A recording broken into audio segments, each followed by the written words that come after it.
Hi, I'm Chris Roberts. Ever since I saw Star Wars as a wide-eyed 8-year-old, I dreamt of being a hotshot pilot saving the galaxy or a lovable rogue making my way across the cosmos.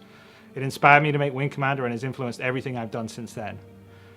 10 years ago, after 20 years of making games, I was burned out, so I took a break, but I never stopped playing games nor loving them. And now, I'm ready to come back, and I'd like to show you something I've been working on. But I don't want to build any old game. I want to build a universe. I want to build a game I always wanted to build, but I didn't have the tools to do until now. One that you can fly off a carrier fighting a heroic war on the front lines, but also one that you can muster out and find your own fortune in the stars wherever your spaceship takes you.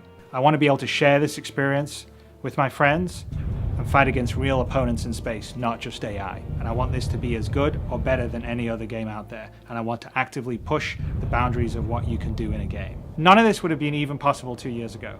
But with Moore's Law driving PC performance and cost and the gaming community embracing talented developers via crowdfunding, I believe it is possible today. I've never been accused of having a small vision. And so I thought it was best if I share my ambition with you visually. I'm pretty excited by how it's joined out. So why don't you come join me for a sneak peek? What I'm building, the Star Citizen and the Squadron 42 combination, you essentially have both things available to you. So Squadron 42 is the sort of single player experience where you are getting missions. You're in the military, so it's not that open world because you're going to be going AWOL if you decide you want to go off to some other planet. So the idea of it is you serve a campaign, you fly missions, it's branching just like Wing Commander was, and you have exactly that Wing Commander experience with the added bonus of some multiplayer and your friends be able to sort of co-op play with you as wingmen when you fly your missions. But when you finish your tour of duty, you muster out and you're in the wide universe, and then it's open world. You can go where you want, do what you want, choose who you want to be. And the other thing that's nice about this is you don't have to do Squadron 42. You can get into the Star Unit. You can basically decide you're never going to go fight in the military. You can decide that I'm just going to be a merchant or I'm just going to be a pirate. I think what we're talking about here has everything that made Wing Commander great and has everything that made Privateer and Freelancer great. It basically has both things, and the single player sort of military campaign side sits inside this whole universe in a holistic fashion. The idea is that it should be dynamic. So I've talked about the universe being a living entity and something that's always changing, and it's going to change based on the player's actions. So things that players do will have an effect on the universe, and they'll also be able to become part of the universe. So a good example is, say, a player that's an explorer and they explore around enough time and they find a space anomaly and then they manage to navigate a jump. That jump point and the system that they've jumped into will get named after that player. So like that player becomes part of the history and lore of the universe. And on top of that, we're going to be dynamically adding content to these universe. I'm not interested in having yearly updates. We'll have a team of people that are adding content on a weekly, every 2 weeks basis. So you're starting this system and you start in the game and it's got 50 star systems, for instance, and 2 weeks in, a jump point's discovered for another system and someone navigates it and bam, we've got a 51st system and so on.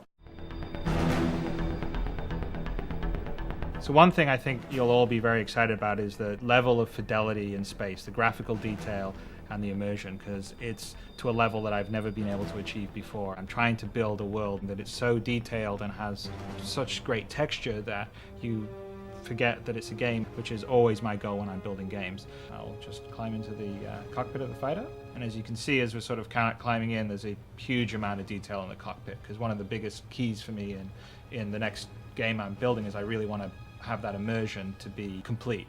And we're going to do a lot of things that will really push that. Everything inside the cockpit operates and moves and works. If I look around the cockpit, you can see the displays, my hands on the throttle, my hands on the joystick. The whole idea is we're immersed fully in a cockpit that's fully rendered in 3D. So if you issue a command, you hit a button, you'll actually see your character do it in the cockpit. It's all for the immersion. Well, I think immersion is really important for me because I think that you have to really visualize and create a very believable world. So that's one of the reasons why I always sort of really push the visual fidelity, is because I think that helps with the immersiveness. And the more immersive, the more connected you are to the experience. The more connected you are to the experience, I think the more fun the game itself will be. So an example of that is if we're looking around at our character, we can see that the character himself is about 100,000 faces, which is about 10 times the detail of most current day AAA games. There are about 10,000 faces or so, and so that just allows you to have a little extra detail. The wires on his pilot outfit, the creases in the uniform, and have it really stand up when you come in close and not break down because it's too pixely.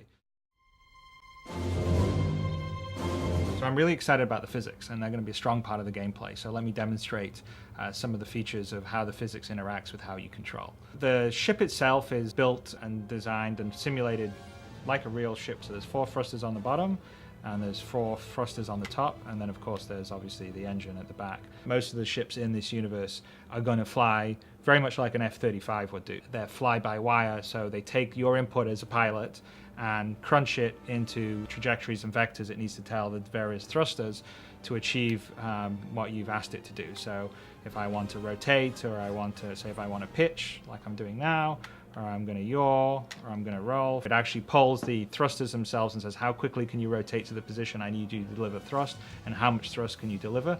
And the thrusters talk back to the flight computer and says, okay, I can get you there in 0.1 of a millisecond, and I give you this much thrust. The whole system is dynamically doing that every single frame and flying that way. It's really cool because what happens is a lot of unexpected or dynamic behavior happens by it. And then, for instance, if we're flying around in a dogfight, one of our thrusters gets damaged, it will affect our maneuverability. And it's not a matter of changing a script or data, it's actually all dynamically simulated in the system. So here's a really great example of the level of scale. I'm going to walk out this corridor and out onto the flight deck. And as you can see, it's huge.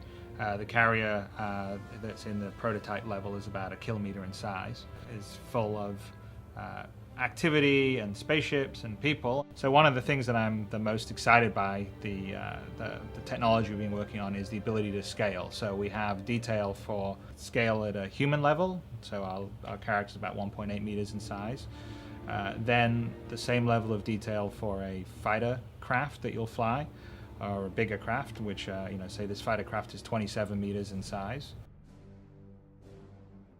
I'm building a game in a universe that's essentially the universe in the game I would like to play. So it's for gamers like myself. So I wouldn't say that I'm a social, casual gamer that plays Farmville. I mean, I like sophisticated experiences. Well, I'm picking PC over console because PC was what I always used to do in the past, but more importantly, it's because PC is an open platform. PC is always constantly innovating. I really care about the PC. I really want to push the PC to the limit. I think it's a great game platform. I'm really actually quite sad and angry about the situation right now, where it sort of feels like, PC games and PC gamers don't get any respect. It's the medium that is the coolest and the most powerful, and that's really why I'm focused on PC. We're going to allow users to design some spaceships and build them and submit them, and if it passes the standards, then it can get sold in the ship dealers on certain planets, and maybe the person that built that spaceship will be earning money from other players that think that spaceship's cool and want to pay them for it. So one of the things that